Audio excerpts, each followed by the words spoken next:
మేడారం జాతరలో భాగంగా అతి ముఖ్యమైన ఘట్టం ఈరోజు ఆవిష్కృతం కానుంది. ఆదివాసి ఆచార సాంప్రదాయాల ప్రకారం చిలకలగుట్టపై పూజలు నిర్వహించి అక్కడి నుండి సమ్మక్కను గద్దెలపైకి తీసుకొచ్చి ప్రతిష్ఠిస్తారు. అయితే సమ్మక్క రాక సందర్భంగా జిల్లా ఎస్పీ 10 రౌండ్లు గాలిలోకి కాల్పులు జరిపి అధికారిక లాంఛనాలతో సమ్మక్క దేవతకు స్వాగతం పలకడం ఇక్కడ ఆనవాయితీ.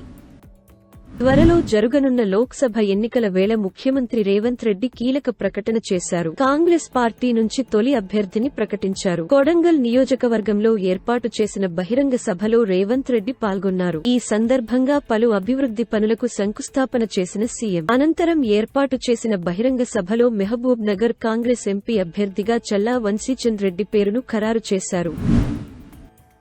లోక్సభ ఎన్నికలు సమీపిస్తుండటంతో తెలంగాణ బీజేపీ పార్టీ దూకుడు పెంచింది. అసెంబ్లీ ఎన్నికల గెలుపు జోష్తో పార్లమెంట్ ఎన్నికల్లో సత్తా చాటాలని భావిస్తోంది. మొత్తం 17 ఎంపీ సీట్లలో సగానికి పైగా సగం సీట్లు దక్కించుకోవాలని వ్యూహరచన చేస్తోంది. అయితే 10 రోజుల పాటు సాగే విజయ సంకల్ప్ యాత్రతో తెలంగాణ భారతీయ జనతా పార్టీ ఇప్పటికే లోక్సభ ఎన్నికల కోసం మొదటి దశ ప్రచారాన్ని ప్రారంభించింది. ఈ నెల 24న హైదరాబాద్లో జరిగే విజయ్ సంకల్ప్ యాత్రలో కేంద్ర హోంమంత్రి అమిత్ షా పాల్గొంటారని తెలిపారు. మార్చి 1న యాత్ర ముగుస్తుందని సుభాష్ తెలిపారు. తొలి దశ ప్రచారం ముగిసిన తర్వాత ప్రధాని నరేంద్ర మోడీ తెలంగాణలో పర్యటించి బహిరంగ సభలో ప్రసంగిస్తారని పార్టీ సీనియర్ నేత ఒకరు తెలిపారు. అయితే తేదీ, స్థలం ఇంకా ఖరారు కాలేదని పేర్కొన్నారు.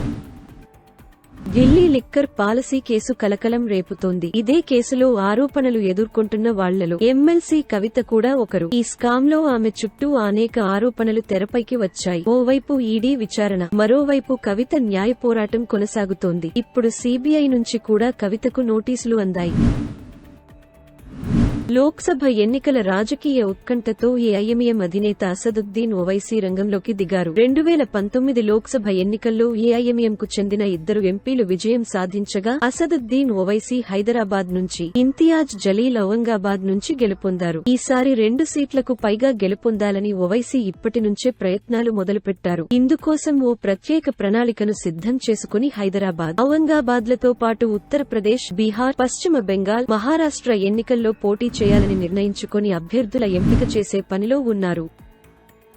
హంద్రీనీవా నీటి చుట్టూ వైసీపీ, టీడీపీ మధ్య నడుస్తున్న రాజకీయం రంజుగా మారింది. హంద్రీనీవా ద్వారా కుప్పం బ్రాంచ్ కెనాల్ నీళ్లు తెచ్చింది మేమేనంటూ వైసీపీ నిధులు కేటాయించింది. 90% పనులు పూర్తి చేసింది చంద్రబాబు హయంలోనేనని టీడీపీ. ఇలా 2 పార్టీల మధ్య మాటల యుద్ధం రాజుకుంది. పులివెందులకు నీళ్లు ఇచ్చింది తానేనంటూ చంద్రబాబు పదే చేస్తున్న వ్యాఖ్యలకు కౌంటర్ ఎటాక్ ఇస్తున్న వైసీపీ కుప్పంకు నీళ్లు తెరపైకి తీసుకొచ్చింది. దీంతో నీళ్ల లొల్లి కాస్త పొలిటికల్ హీట్ ను పెంచింది.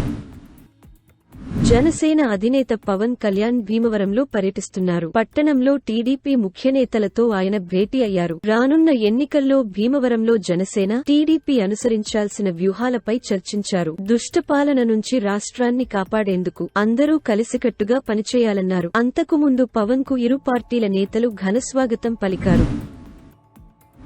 టీడీపీ అధినేత చంద్రబాబుకు కుప్పం నుంచి వరుసగా 7 సార్లు గెలుపొందారు. వచ్చే ఎన్నికల్లో కూడా ఆయన అక్కడ్నుంచే పోటీ చేయనున్నారు. ఈ సమయంలో నారా భువనేశ్వరి కుప్పం వేదికగా చేసిన వ్యాఖ్యలు వైరల్ అవుతున్నాయి. చంద్రబాబుకు కుప్పంలో రెస్ట్ ఇచ్చి తాను పోటీ చేయాలని అనుకుంటున్నట్లు ఆమె పేర్కొన్నారు. 35 ఏళ్లుగా ఎమ్మెల్యేగా ఉన్న చంద్రబాబుకు కుప్పంలో ఈసారి విశ్రాంతి ఇచ్చి తాను పోటీ చేయాలని అనుకుంటున్నట్లు చెప్పుకొచ్చారు. దీంతో వెంటనే కార్యకర్తలు, మహిళల నుంచి హర్షాతిరేకాలు వ్యక్తమయ్యాయి. ఇది తాను సరదాగానే అంటున్నానని చెప్పారు. ప్రస్తుతం తాను చాలా హ్యాపీగా ఉన్నానని, రాజకీయాలకు తాను దూరంగా ఉంటానంటూ భువనేశ్వరి స్పష్టం చేశారు.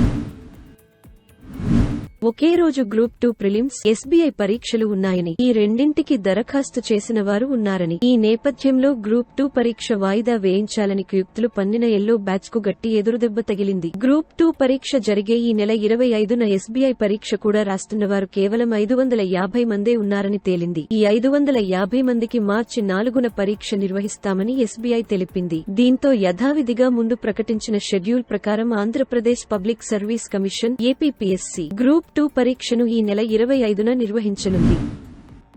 లోక్సభ ఎన్నికలకు సమయం దగ్గరపడుతోంది. దీంతో కేంద్రంలోని భారతీయ జనతా పార్టీ బీజేపీకి 370 సీట్లు, ఎన్డీఏ కూటమి మొత్తం 400కు పైగా సీట్లు గెలవాలన్న లక్ష్యంతో పావులు కదుపుతోంది. ఈ దిశగా నేతలు, కార్యకర్తలు శ్రమించాలంటూ ప్రధాని మోదీ ఇటీవలనే దిశానిర్దేశం చేశారు. ఈ క్రమంలోనే బీజేపీ పలు రాష్ట్రాల్లో చేరికలపై కూడా దృష్టి సారించింది. అంతేకాకుండా పలువురు సెలబ్రిటీలను పార్టీలో చేర్చుకునేందుకు రంగం సిద్ధం చేసింది. ఈ క్రమంలోనే మాజీ క్రికెటర్లు బీజేపీలో చేరుతారన్న వార్త సంచలనంగా మారింది. కాంగ్రెస్ నేత నవజ్యోత్ సింగ్ సిద్ధు మళ్లీ కాషాయ పార్టీలోకి వస్తారనే ప్రచారంతో పాటు యువరాజ్ సింగ్ సైతం బీజేపీలో చేరుతారన్న విషయానికి సంచలనంగా మారింది.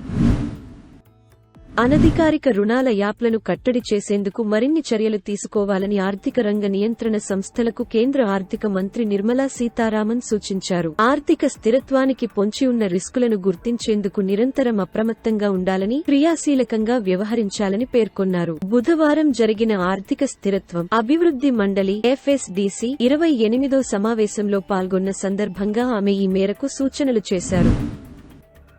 రేపటి నుండి ఉమెన్స్ ప్రీమియర్ లీగ్ రెండో సీజన్ ప్రారంభం కానుంది. ఈ టోర్నీ ఓపెనింగ్ సెరమనీని గ్రాండ్ గా నిర్వహించాలని బీసీసీఐ నిర్ణయించింది. ఈవెంట్ లో పలువురు బాలీవుడ్ తారలు సందడి చేయనున్నారు. బాలీవుడ్ బాద్ షా షారుఖ్ ఖాన్, షాహిద్ కపూర్, సిద్ధార్థ్ మల్హోత్రా, కార్తీక్ ఆర్యన్ పెర్ఫార్మ్ చేయనున్నారు. WPL 2024 ఫిబ్రవరి 23 నుండి మార్చి 17 వరకు జరుగుతుండగా మొత్తం 5 టీమ్స్ 22 మ్యాచ్లు ఆడనున్నారు.